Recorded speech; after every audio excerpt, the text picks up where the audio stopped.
এখন ফেক নিউজের প্রভাব কী হতে পারে?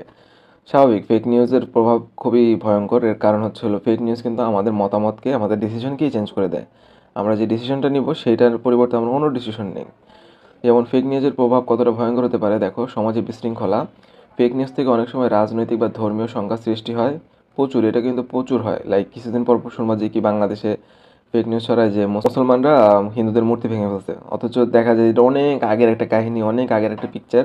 ওইটারে ভাইরাল করে এমন একটা পোস্ট করে যে এটা রিসেন্ট একটা ঘটনা, বাট বেশিরভাগ সময় এটা কিন্তু ফেক হয়।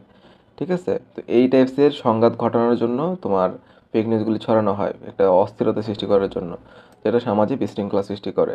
মনের ওপর প্রভাব, মানুষ বিভ্রান্ত হয়ে ভুল সিদ্ধান্ত নিতে পারে। পরিচিতি ক্ষতিগ্রস্ত, ব্যক্তিগত জীবনেও মিথ্যা তথ্য কারো সম্মানহানি করতে পারে। তোমার নামে একটা ফেক নিউজ ছড়াই দিল, তোমার ভালো একটা পজিশন আছে বা সমাজে তোমার একটা সম্মান আছে, ওই একমাত্র ফেক নিউজটা মানুষ বিশ্বাস করাতে তোমার সেই পরিচিতি এবং তোমার যে সম্মান সেটা কিন্তু চলে যেতে পারে। তো আমাদের দায়িত্ব ফেক নিউজের প্রভাব কমানো এবং মানুষকে সেটা নিয়ে সচেতন করা।